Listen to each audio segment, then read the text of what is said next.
Hi and good evening, everyone. My name is Albert, and this is VlogsBoutNothin. Thank you very much for taking the time out of your very busy night to join me. I really appreciate that. I truly do. If you've managed to make it here for the first time ever, it's just sort of a random swipe or tap that you happen to make, you feel me?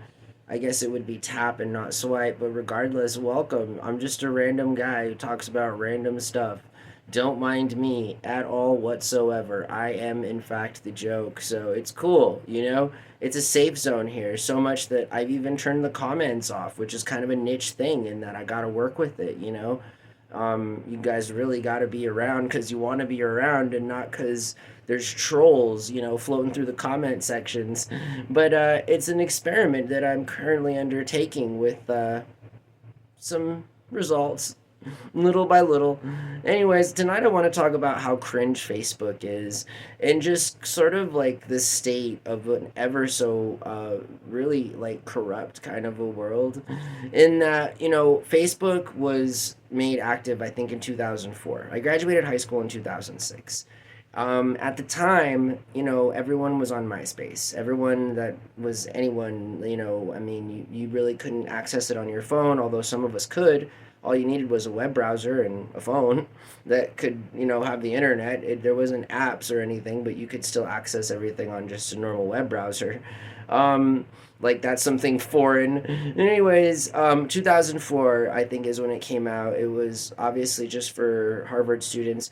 Facebook is cringe, but also let's keep in mind that Facebook came and originated from Hot or Not and was help funded by the CIA and all these other really crazy, actually true things. But I guess so is Google. So to the algorithmic god, I give you my blessing.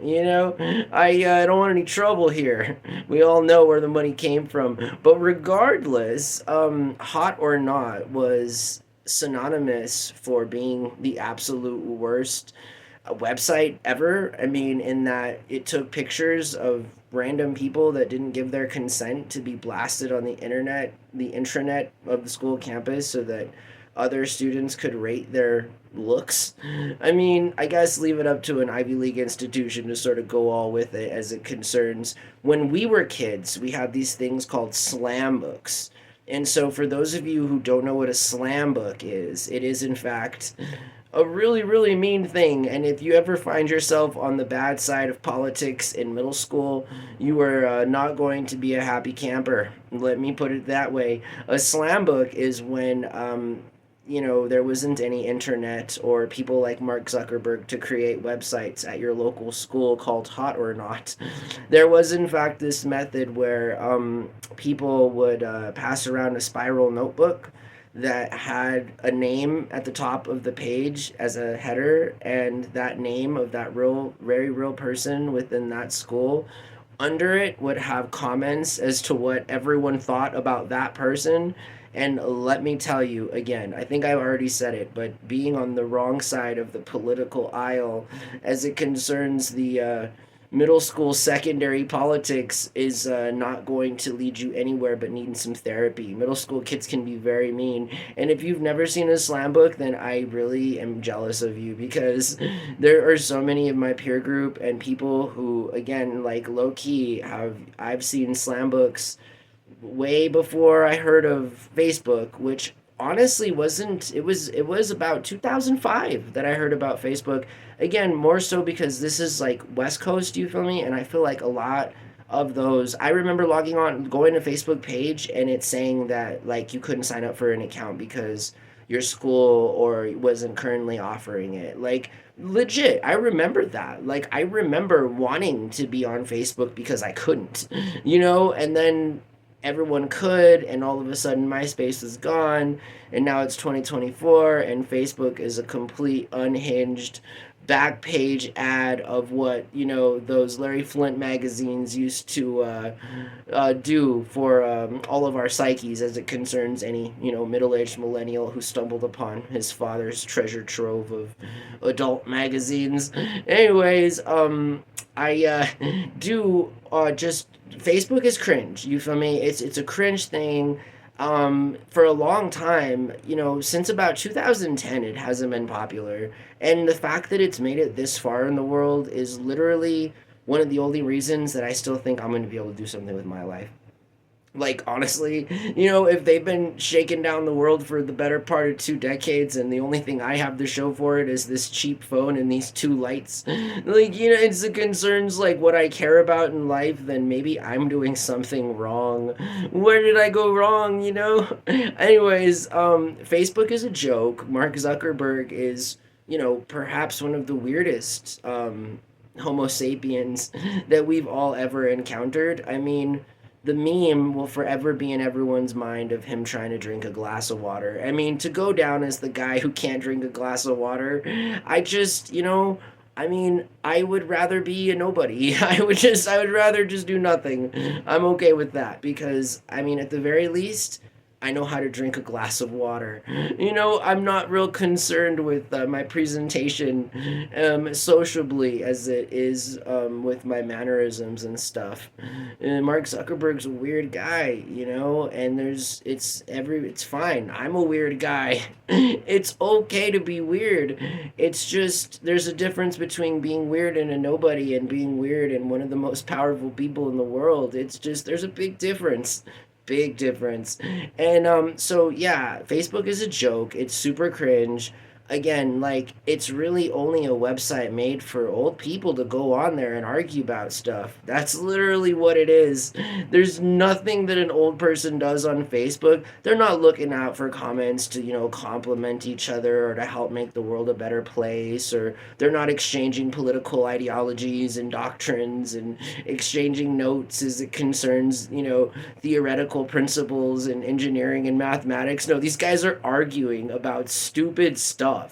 Again, like, I just, what, I mean, that makes zero sense to me. And the fact that you log on to Facebook these days and you see all these super cringe posts from all these random people that are just rage baiting everyone, it's just sort of like, how do boomers not understand that this entire website is garbage? Like, from the moment you're on it, it's barely functional, but yet those super hyperlinks work great when you want to buy something real cheap from Temu. Or, you want to watch some random reaction video from some unfortunate, millennial in that, like, I guess the millennials that are still on Facebook think it's cool, but the millennials that are on Facebook should really, like, understand that it's not. And then all you're doing is making yourself look really silly. I mean, from a perspective, I make myself look silly every single night, 4 times a night. I'm a millennial. I'm a middle-aged guy who's trying to turn this into an eventual career. I mean, yeah, a little bit of FOMO as it concerns my middle-aged existential maturity, in that I'm living in a world where there's no jobs and everybody's arguing about either like serious stuff, or they're on Facebook talking about nothing that matters with people that are just like super cringe and unhinged and very hateful. And it's weird. It's a weird thing. It's like seeking out a slam book. Nobody with the right mind seeks out a slam book.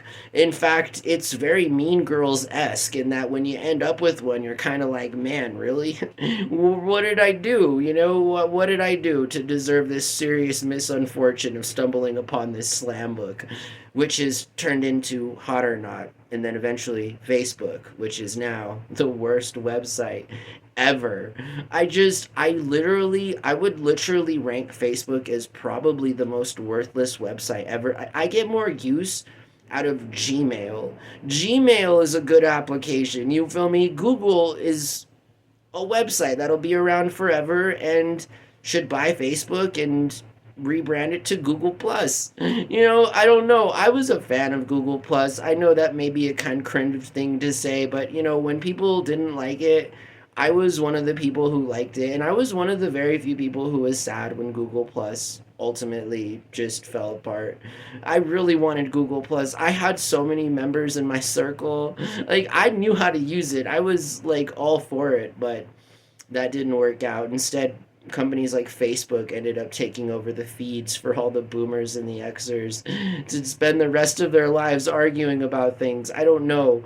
I mean, we all do what we do. You feel me? Boomers and Xers argue all day on Facebook, a website ridden full of malware, viruses, and casino download apps for, the shakedown of your money. Well, millennials and Zs and alphas decide to put their phone in the palm of their hand and watch content for 16 hours a day on YouTube from random strangers.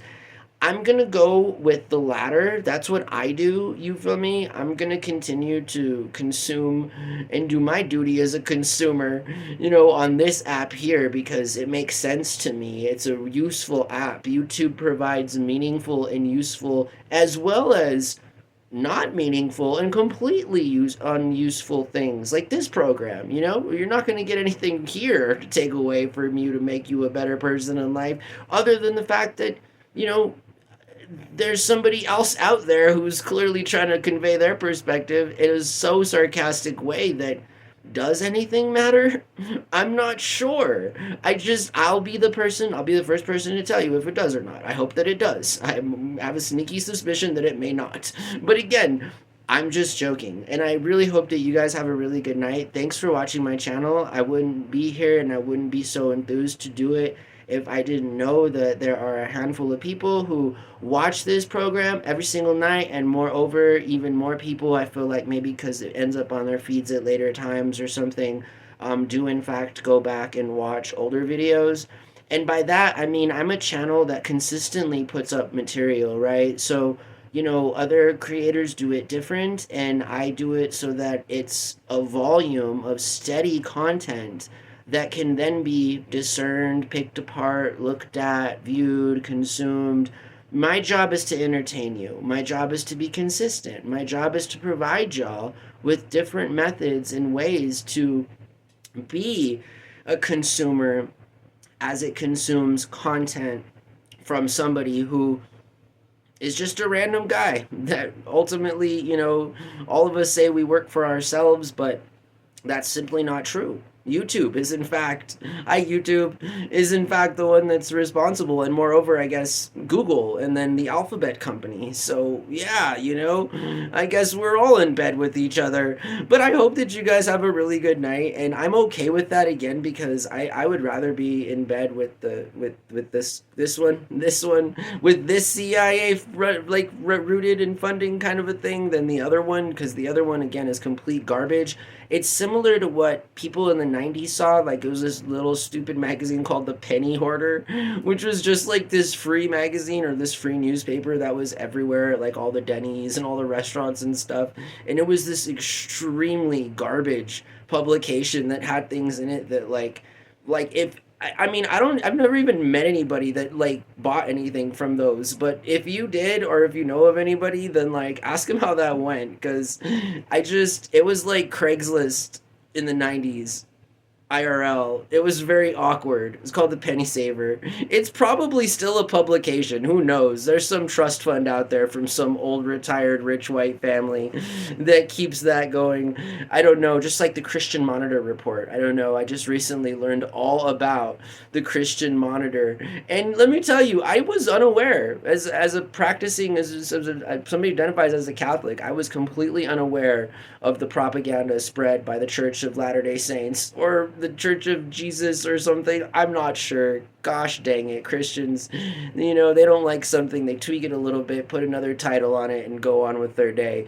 It's just the most interesting kind of Judeo-Christianity one could ever imagine possibly being practiced in the modern era. But hey, I'm an advocate for not only practicing religion, but just being able to practice your religion without, people making a big deal out of it, or people using that religion as a weapon to demonize and marginalize an otherwise already very marginalized population. So I hope that you guys have a really good night again, and thanks for watching my channel. I really appreciate y'all. Bye.